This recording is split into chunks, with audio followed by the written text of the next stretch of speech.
Olá, amigos. Sábado, 27 de junho.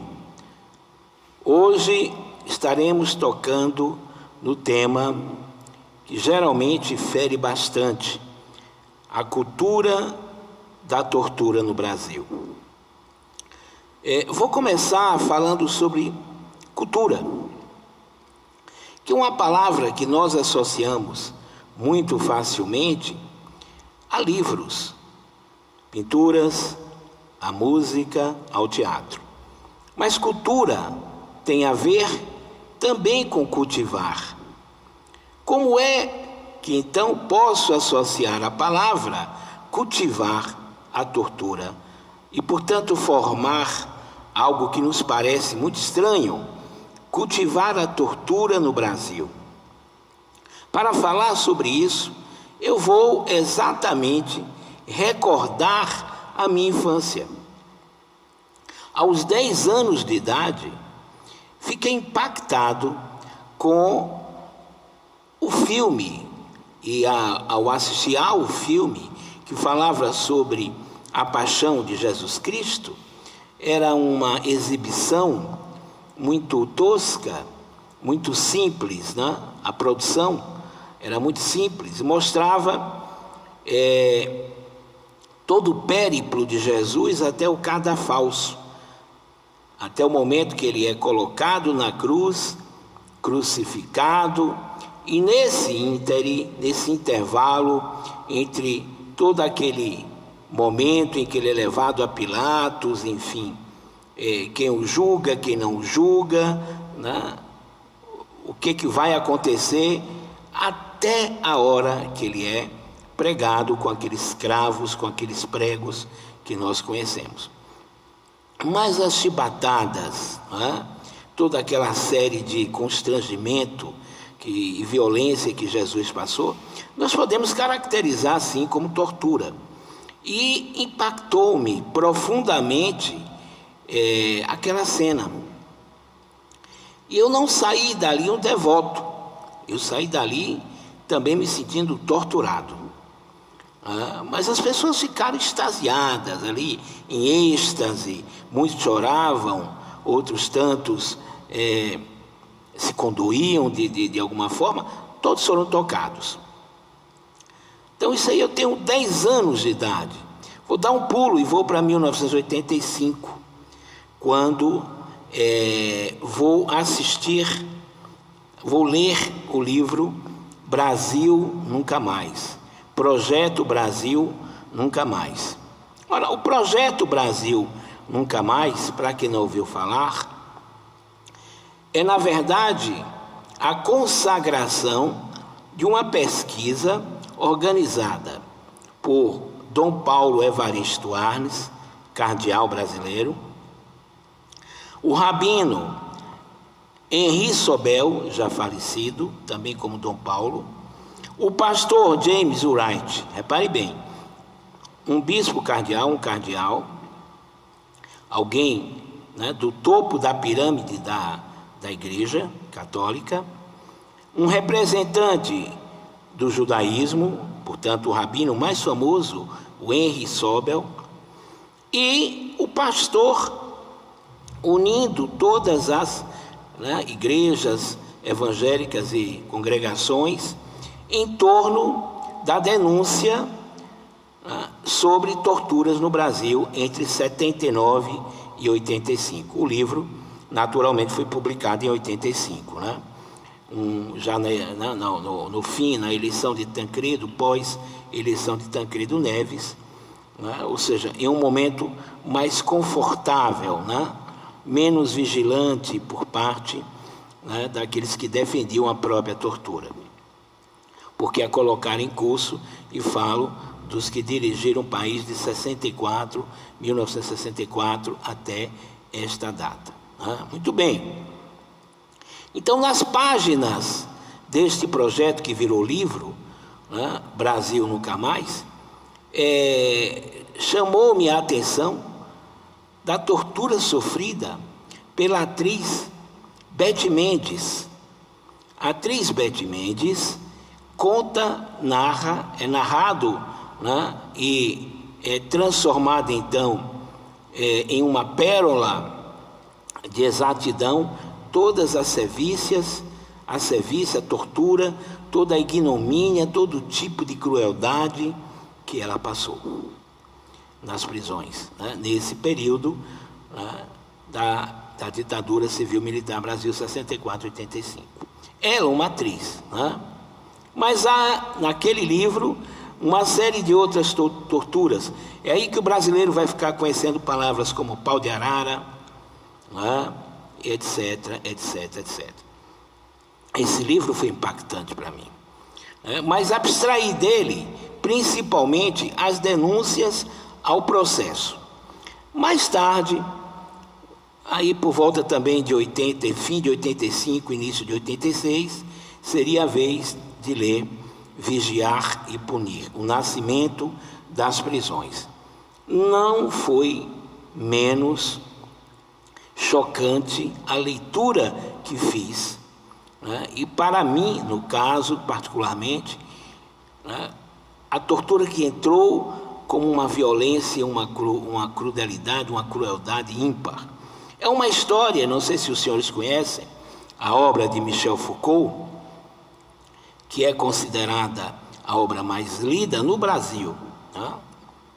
Embora Foucault não pode ser colocado nesse contexto de qual a sua maior obra, a mais popular, a mais lida, a mais pertinente. Eu diria que a obra que é pertinente é aquela que vai impactar um determinado momento do país. Portanto, na década de 80, quando nós estávamos saindo, né, desta ditadura cruel, o que estava muito forte foi exatamente o período 67, 68, 69, 70 anos de chumbo, né, do governo do nosso amigo presidente Garrastazu, Emílio Garrastazu Médici, que a gente chama de, os historiadores chamam de período de chumbo, onde a tortura viveu institucionalizada mais do que, né, cultura, e sim instituição, né, através do DOPS, né, através do seu aparelhamento na Polícia Militar, também nos estados, né, em conjunto com as Forças Armadas, com seus serviços de inteligência. Muito bem, que passaram a ser, na verdade, serviços de tortura. A barbárie constituída e institucionalizada. Mas o livro conta a história de um personagem chamado Damien, século XVIII, 1752, né? E este personagem é supliciado. Ele cometeu parricídio, matou o pai, ele é preso, denunciado, é preso, rapidamente sentenciado. E, pasmem, a sentença é exatamente a exposição da sua morte publicamente. Como é que isso será feito? Bom, serão amarradas a toda a parte do corpo uma espécie de tesouras, pinças, na pele, nos mamilos, né, na pele dos braços, da perna, de tal sorte que serão puxadas essas espécies de argolas, né, e arrancará a pele, toda a pele, né, é uma espécie de escalpo, né, de forma gravíssima. Depois ele será amarrado a 4 cavalos, e cavalos que serão opostos um ao outro e puxarão sob ordem, dilacerando, né, os seus membros. Mas antes lhe será colocado chumbo quente com pólvora, etc. Isso tudo a olhos vistos da população, né? E aos urros e gritos, misericórdia, Senhor Jesus, me perdoe, misericórdia, as pessoas pasmas, mas ali presentes, vivendo aquele momento, né, histórico. Bom, um século depois, o mesmo Foucault narra no livro Vigiar e Punir, o nascimento das prisões, a detenção de jovens. E lá, nesse local, você tem como característica toda uma disciplina, horário de banho de sol, horário de comer, etc, etc, etc. E fica a pergunta, entre o suplício e a detenção e a prisão, né? Foucault na verdade, ele elabora uma questão muito particular, né? O que explica, ou como se explica, essa mudança de paradigma. A sociedade francesa, já que isso acontece na França, né?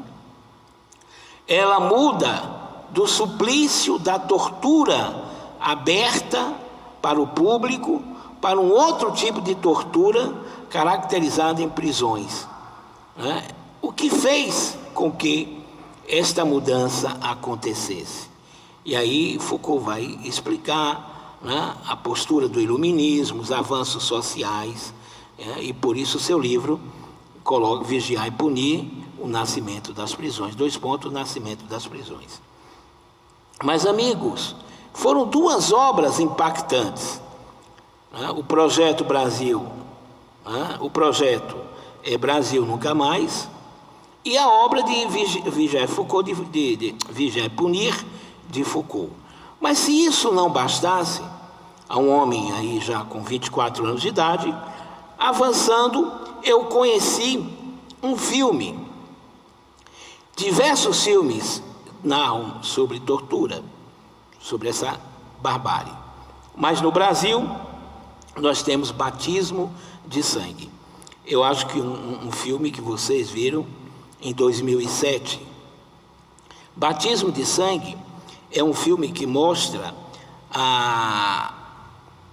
todo o drama, né, de um frade, o Frei Tito, né, o personagem principal é uma obra curiosa, né, uma obra que traz a morte de Carlos Marighella, é uma obra que traz, né, todo um grupo de dominicanos apoiando de alguma sorte a luta armada. É Brasil, década de 60, 69 particularmente, um ano após o AI-5, em que esta barbárie vai recrudescer, se é possível recrudescer barbárie, né? E aí nós temos, em particular, a tortura desses membros, né, da igreja, esses dominicanos, que serão presos pelo aparelho repressor, né, que os flagra de alguma maneira, né, colaborando com Carlos Marighella, com a vanguarda popular revolucionária, com movimentos, né, que de alguma sorte pregavam a luta armada, sendo que eles não participavam diretamente pegando em armas, mas conduzindo informações, cartas, enfim. E aí vocês vão ver no filme um esquadrinhamento, né, da mente humana através da tortura. Todos serão submetidos, né? Todos esses membros, esses freis, são 4, 5, mas em particular o Frei Tito.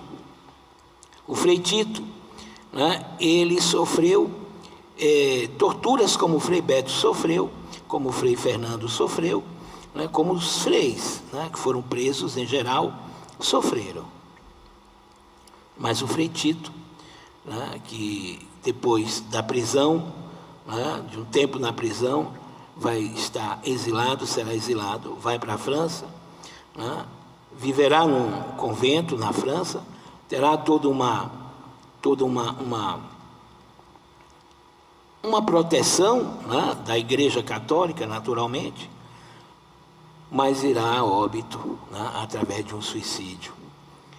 E o filme ele traz uma narrativa muito característica, né, pela descrição, e naturalmente pelo Ricardo Blas, que interpreta o Frei Tito magistralmente, o cearense Frei Tito, personagem real da nossa vida, do nosso cotidiano. A obra, o filme é baseado na obra também daquele que foi personagem, também foi e é um frade ainda, né, segundo ele, que é o Frei Beto.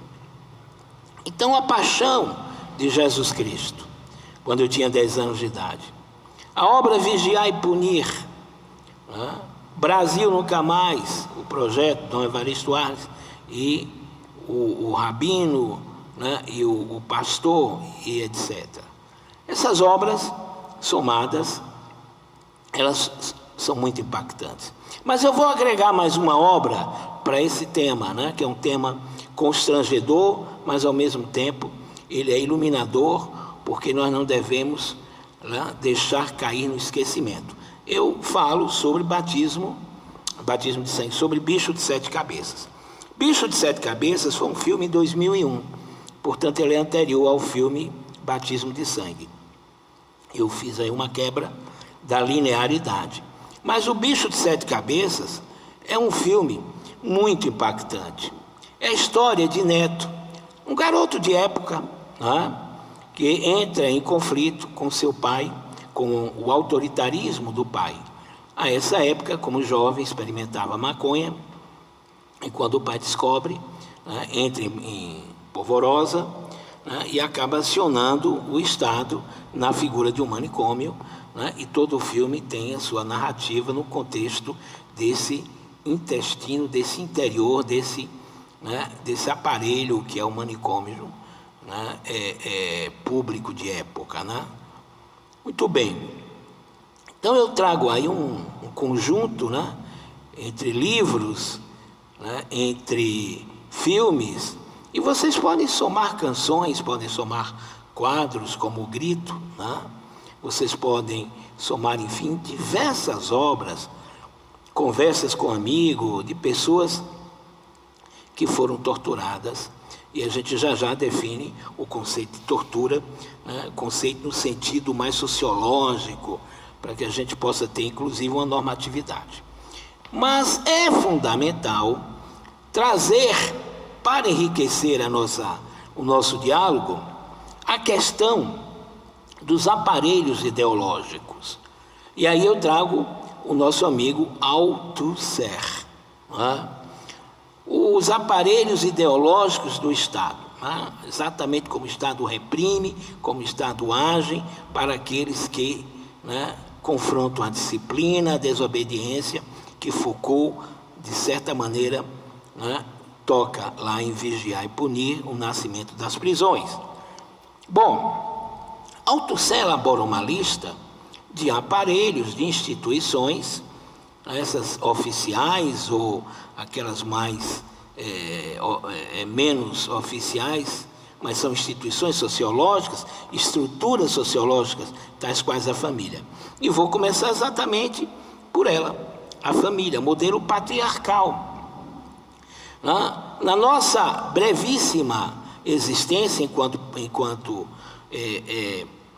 desonra aos índios, né, quando os portugueses chegam aqui, né, que violentam os índios até 1822, quando de colônia passamos a um Estado autônomo, né, ganhamos a ideia de Estado, né, nós temos então um lapso grande de tempo.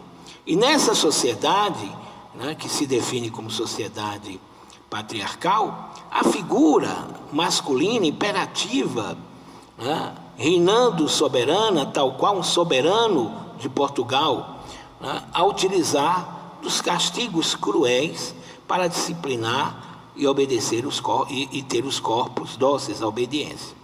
E aí nós conhecemos vários tipos de violência, né? Do homem, do pai em relação ao filho, do marido em relação à mulher, né? E do patrão em relação ao empregado, que em geral era o negro, escravo, né? Ou também brancos, né? Serviçais, aqueles subordinados. Então essa relação, né, entre aquele patrão e o empregado era exatamente ela, né, que se miscuía no contexto afetivo, entre aspas, né? E aí nós temos todo tipo de violência. Essa família patriarcal teima em existir. E aí nós temos, né, a figura ainda da violência doméstica, né?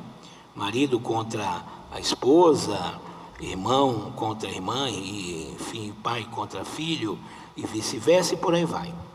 Bom, a escola, como aparelho ideológico, né? Já uma instituição oficial. Ora, vocês podem até dizer que não se ajoelharam no milho, né? Mas são constrangidos por professores. Quantos professores constrangem alunos? A escola é um reduto ainda, né, de muita violência, onde nós vamos encontrar tortura, segundo o conceito que vou narrar né, pela normatividade dada recentemente. A igreja, bom, essa é a parte mais, né, complicada, porque quando se fala em igreja a gente imagina um lugar sagrado, né? Mas a Inquisição, né, e o constrangimento que é dado quando um padre ouve o indivíduo e as penitências, né? Enfim, poderia nominar. No Brasil a gente tem na literatura, né, inúmeros exemplos, né? Então a igreja entra aí com seu contexto, ou no contexto, com seu contributo. E por fim o Estado, né, que é a célula máter, né, com o alistamento militar, que é constrangedor. Por que constrangedor? Né? Porque geralmente quem vai fazer o alistamento militar sabe disso, conta uma história, né? Como é perfilado, as pessoas são perfiladas, uma próxima a outra, tem um momento de tirar a roupa, ficam próximos, são dados comandos pelos oficiais, as pessoas muitas vezes colocando-as, né, de uma forma, né, totalmente constrangida. Tem toda uma série de situações. Naturalmente, né, a caserna, os quartéis, né, enfim, as prisões, né, que estão sob os auspícios do poder do Estado, né, os manicômios, os que existem ainda, que nós tivemos uma lei eliminando essa questão, né, e as creches também, né, as creches também.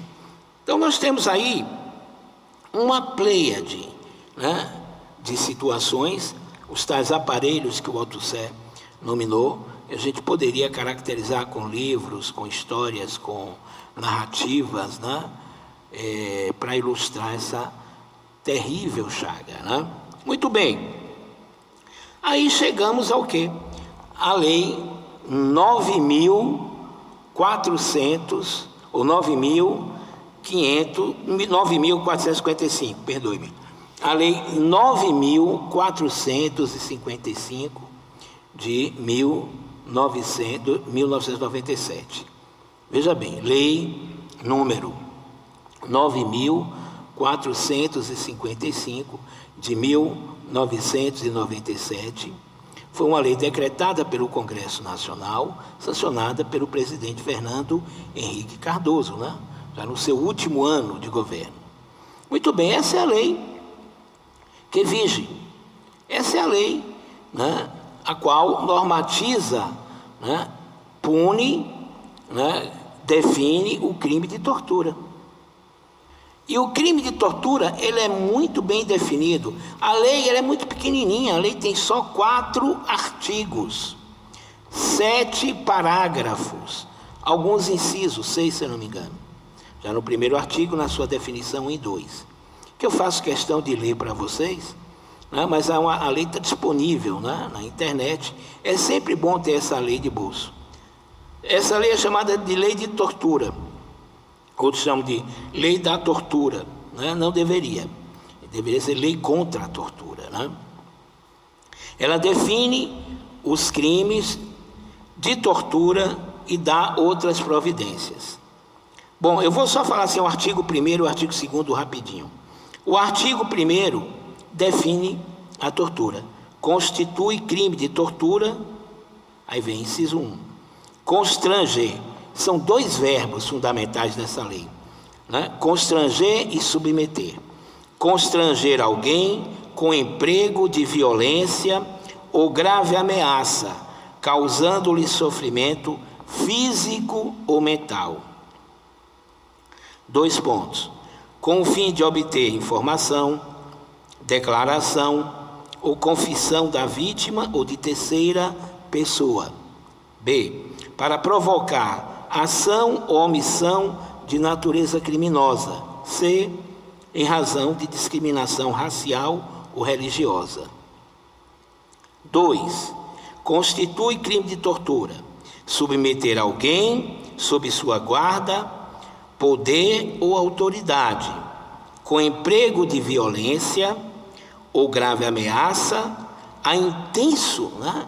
Submeter a intenso sofrimento físico ou mental, como forma de aplicar castigo pessoal ou medida de caráter preventivo. Então, estou lendo o artigo 1º, neste Artigo 1º, a gente tem essas definições, né, baseado nos dois verbos. Aqui no infinitivo, constranger, submeter. Mas ficou também aí a ideia de omitir. Então são 3 verbos formando pilares fundamentais na questão da tortura, né, que é constranger, omitir e submeter alguém, né, através da violência, através do constrangimento psicológico, da tortura psicológica também. Pena, reclusão de 2 a 8 anos, mas que pode ser aumentada em 1/6 se o indivíduo for agente público, policial, né, alguém da administração pública, né, em geral. Muito bem, pessoal. Poderia fazer maiores considerações, até porque a Lei 9.455, né, de 1979, de 1997, ela é curta, objetiva e direta. Mas ela é ímpar, porque até antes dessa lei de 1997, nós tínhamos como amparo, né, a Declaração Universal dos Direitos Humanos, a DUDE, que deixa bem claro, né? DUDE, você sabe, Declaração Universal dos Direitos Humanos, ONU, 1948, 30 artigos. No artigo 5º, está muito pequenininho lá, bem pequenininho, dá para botar até numa camisa, né? A questão: ninguém será submetido à tortura. Ninguém será submetido à tortura, nem apenas, né, ou tratamentos cruéis, desumanos ou degradantes. Ninguém. Esse artigo 5º, dos 30 artigos da Declaração Universal dos Direitos Humanos, de alguma forma, avança e chega em 1988, na nossa Constituição Cidadã, Constituição atual, no título 2, dos Direitos e Garantias Fundamentais, artigo 5º também, onde ela está muito bem sedimentada, muito bem colocada, né, e reproduz ipsis literis o artigo 5º da Declaração Universal dos Direitos Humanos. Muito bem, tendo como amparo a DUDE, tendo como amparo a Constituição Federal, surge essa lei especial, né, vou repetir, a Lei 9.455, de 1997, né, definindo, limitando, tipificando, né, protegendo aquilo que é chamado, né, de proteção da dignidade humana, né, o indivíduo em si, o seu corpo e a sua mente. Pois bem, amigos, mesmo com todo esse aparato, né, com estas prerrogativas de possibilidades, nós temos um país, né, onde os números abundam no que diz respeito a torturas. Então, agora baseados numa definição, né, como constranger, né, como submeter qualquer pessoa, né, que seja sua guarda ou não, né, através de intenso sofrimento físico ou mental, né, muito bem definido, do constrangimento até a submissão, até a ação direta no seu físico e no seu psicológico. O nosso país tem números altíssimos, né, de desrespeito normativo. Então é possível vocês recorrerem à internet e vão encontrar, com certeza encontrarão, né, estatísticas que mostram como o nosso país, de fato, ainda cultua a violência que nós vamos encontrar na condição do escravo, do índio, né, inicialmente, né, ao índio, ao corpo físico, o constrangimento. Em relação ao índio é mais do que um constrangimento, em relação ao índio é a submissão, né? O escravo, idem e bidem, né?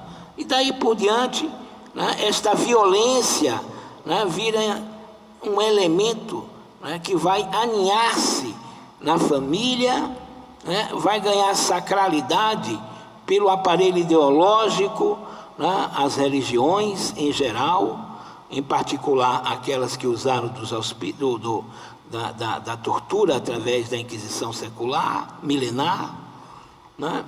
E chegamos hoje a essa condição de país ainda bárbaro, né? Temos dois exemplos marcantes, né, da presença do Estado politicamente em 1937, Estado Novo, quando Getúlio Vargas governava esse país, e Filinto Miller, né, era aquele que destilava o seu ódio, as suas ações no aprisionamento com torturas bárbaras. E, naturalmente, no Brasil, onde os civis e militares deram-se as mãos, né, para governar, tomando como base essa ignomínia, né, que caracteriza esse momento como algo que nós não deveríamos repetir e que nós vemos, infelizmente, bárbaros hoje pedindo o AI-5, o ato institucional, né, que é prerrogativa para que tudo isso aconteça no Brasil em 68. Né? Ou eles não sabem, né, desconhecem, não leram, exatamente porque podemos alegar, não, mas foi 68, 69, 70, né? 50 anos já se passaram, meio século, né? Em relação a 1937, mais ainda. Ora, foi lá atrás, o homem é outro. Mas, amigos, é curioso, né? Eu sempre digo, nós somos um país cristão. Quando você une católicos a evangélicos, nós temos aí uma gama, né, magnânima de crentes, dos que creem em Jesus. Jesus foi puro amor, né? Não utilizou da verve violência, não utilizou sequer, né, de um princípio violento. Admoestou Pedro quando decepou a orelha daquele dito inimigo, o soldado da soldadesca, né, que queria prender o seu mestre. O que Jesus admoestou Pedro, né, que a violência não era essa, a espada não é essa, que ele falava do corte, né, ou da perfuração do físico, e sim das ideias.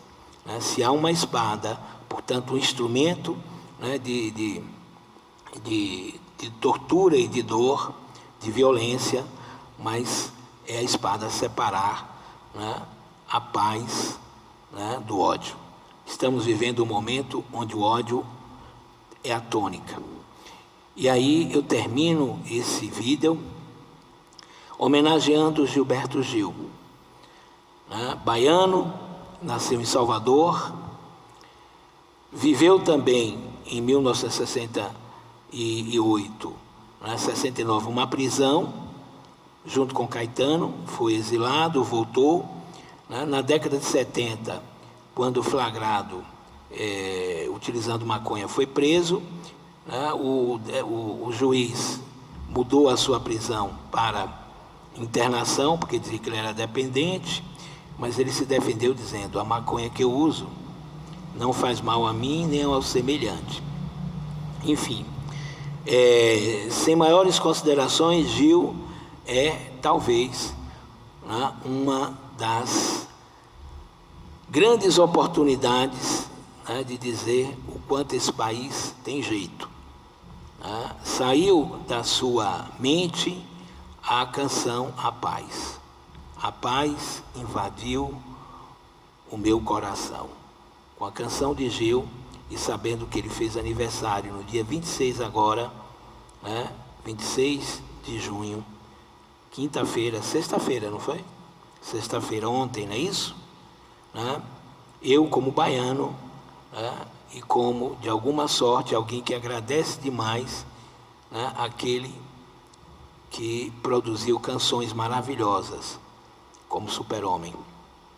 Né, quando ele diz que um dia, né, imaginei que ser homem, no sentido, né, das características masculinas, não a questão da homossexualidade, a discussão não é essa, né, mas os valores justamente patriarcais, masculinos, da dominação. Um dia vivi a ilusão de que ser homem bastaria, que o mundo masculino tudo me daria. E aí ele vai, aí no fim ele diz, quem dera, ó mãe, ele diz, ó mãe, quem dera ter o poder do super-homem, de poder voltar, fazer a terra retroceder, e os fatos voltarem, e ele salvar a sua amada que foi morta pela violência daqueles que torturam através não só do constrangimento, como dos suplícios. Leiam os livros que citei neste vídeo. Um bom fim de semana. Parabéns, Gilberto Gil, todos os nós baianos. Acho que pensam do mesmo jeito, eu gosto, embora subjetivo. Fica então a nossa torcida para que a grande maioria da Bahia tenha por Gil esse carinho, esse apreço, esse reconhecimento pela sua verve musical, um cancioneiro de primeira qualidade. Um abraço.